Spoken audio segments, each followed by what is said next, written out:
ini kita pulang sudah jam 9:30 ya. Lama-lama kita sudah dipecat Sri ini. Karena lama kita jemput Deben. Biasanya jam 9 ya. Ini sudah jam 9:30 sudah. Maklum ya sahabat semua, ini saudara sakit. Ini kita sudah balik. Oke, kita baru pulang jemput Ma Deben. Tengok dia. Cari apa, Dek? Oke. Nah, ini Mama pun mau mandi juga sahabat semua, karena tadi di sana kita tidak mandi. Di rumah aja mandinya ya. Kalau keseringan macam ini, lama kita jemput Ma Deben, bisa juga kita nanti udah berhenti pun jaga Ma Deben ini ya. Tapi tadi saya pun udah cakap juga dengan keponakan saya sahabat semua. Tidak apa Mami katanya ya. Dia pun maklum juga karena paman dia itu pun sakit juga ya. Oke, Mama mau mandi dulu. Salam ujian juang. Nah, Dewa Patulah Rasulina, semoga kita semua sehat, tidak kekurangan satu apapun, dan masih bisa bersyukur dalam keadaan apapun. Amin. Hai, selamat malam. Apa kabar guys semua pemirsa? Saya harap kalian semua baik-baik aja di malam hari ini ya. Oke pemirsa, nah hari ini saya mau bersembang sedikit kepada kalian lah di channel Kakak Sri di sini ya pemirsa. Jadi video yang awal yang saya berikan kepada kalian tadi itu adalah pemirsa cuplikan video yang saya ambil dari channel Mama Nayan, yang perkataan dia itu tuh banyak diabaikan oleh orang yang komen di sana pemirsa gitu. Jadi ya dari sini kita sebenarnya udah tahu ya.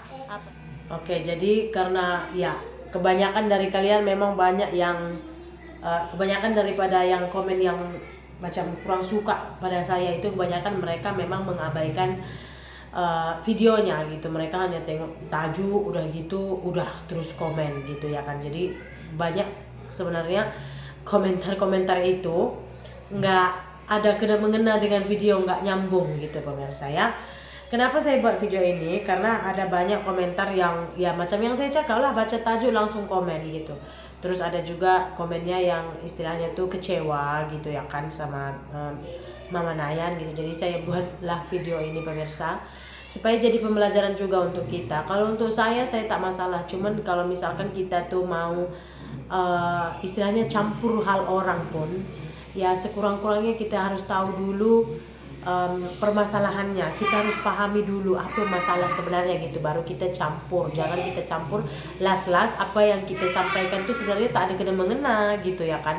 Udah jelas-jelas sebenarnya di video ini tuh kata Iting, kalau macam ini terus lama-lama nanti kita bisa dipecat Sri katanya gitu ya kan pemirsa. Jadi mungkin karena pagi itu memang Iting datang jemput Ma Deben agak lambat. Jadi dia mungkin ngerasa oh nanti Sri marah ini, nanti dipecatnya kita kayak mana gitu pemirsa. Sebenarnya itu hanya a joke dia buat gurauan gitu ya kan, nggak ada yang serius. Cuman ya macam kalian, macam yang saya cakap kepada kalian lah, kita tuh kena buat judul tuh semenarik mungkin. Tapi kan yang nonton juga bukan orang yang baru keluar dari goa ya kan. Pasti kita tahulah mempertimbangkan apa sebelum kita membuat tafsiran-tafsiran, betul tak? Terus saya tengok juga udah selesai gitu katanya hari ini kita lambat jemput Ma Deben, tapi tadi pun saya sudah bagi tahu keponakan saya dan dia pun boleh terima katanya gitu. Tapi itu semua diabaikan oleh yang komentar-komentar ini gitu. Jadi mereka itu kebanyakan yang ngomong udahlah Mama Nayan berhenti aja jaga si Ma Deben, lagi pun anaknya itu degil katanya. Udahlah Mama Nayan digaji cuma sekian ratus, kerjaannya sampai malam katanya gitu pemirsa. Satu benda yang kalian harus tahu pemirsa ya, Mama Nayan bukan jaga siapa, dia jaga cucunya pemirsa. Gitu. Lagi satu pemirsa, kenapa saya tak pernah bagi tahu kepada kalian yang kalau misalkan tuh saya pergi kemana-mana, saya bilang Ting, tolong nanti jaga Mahalasmi sama Mages ya. Terus kalau misalkan saya suruh dia jaga Lasmi sama Mages, itu tuh dipermasalahkan orang gitu. Si Sri ini katanya yang dibayar cuma satu orang, tapi anaknya dua pun keseringan Mama Nayan juga yang jaga. Tapi time Nayan ada di rumah makan apa gitu, orang nggak perhitungkan itu gitu. Yang diperhitungkan cuma anak saya numpang ke sana gitu. Padahal kita itu semua saudara ya kan. Kayak Nayan selalu datang ke rumah Nirmala, makan di rumah ya kan. Kayak Lasmi juga kayak gitu datang ke rumah. Sebenarnya itu nggak ada masalah bagi kami saudara gitu. Udah gitu kayak si Madewen juga gitu ya kan, dijemput. Bukannya dia jemput dari 2-3 kilometer pemirsa, hanya sebatas satu rumah saja, rumah Nayan, lepas itu ada satu kedai rumah saya, satu rumah saja mau dijemput pun anak saya, bukannya jauh-jauh sekalipun gitu.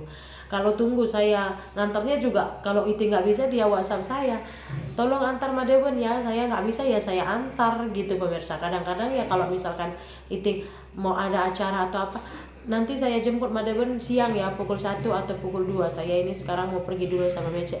Ya udah nggak apa-apa, itu semua mana kalian tahu. Kalau kita macam tak tahu 100%, kenapa kita nak campur sangat, betul tak?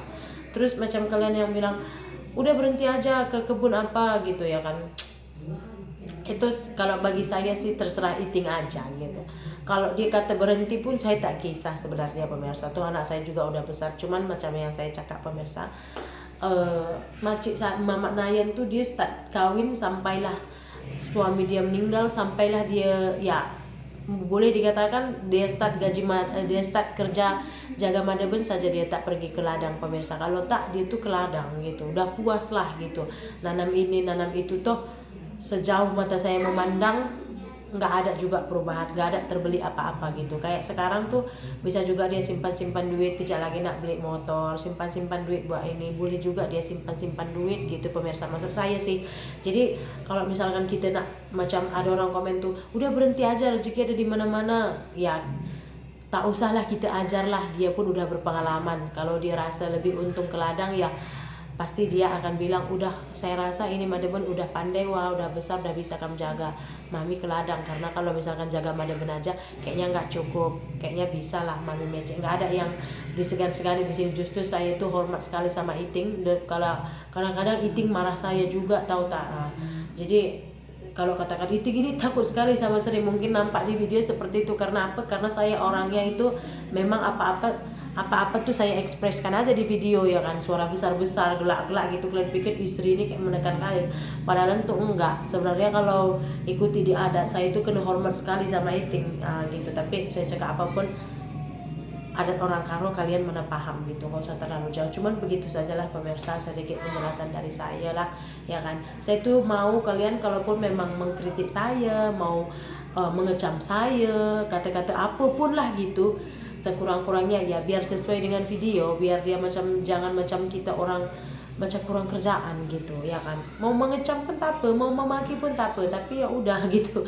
Kayak tadi ada juga komen di TikTok saya kan, katanya gini, tadi aku tengok video Kak Sri merepek sebab beli ayam 48 kilo. Saya pikir kapan pula saya merepek beli ayam 48.000, saya cakap. Padahal saya cakap di video, daripada saya beli ayam semalam, saya beli ayam tuh 48.000, harus masak lagi, ini lagi, itu lagi bagus saya beli masak seperti ini, tak payah masak, semua udah selesai, cuma 64.000, saya bilang gitu. Bagian merepeknya saya pun tidak tahu di mana, tapi ya semua benda mana boleh sesuai apa yang kita inginkan, betul tak pemirsa? Oke lah, untuk hari ini cerita pula. Oke lah, untuk hari ini video Kakak Sri di sini sampai sini saja dulu. Terima kasih banyak, kita jumpa lagi di video berikutnya ya. Bye, selamat malam, mimpi indah. Bye.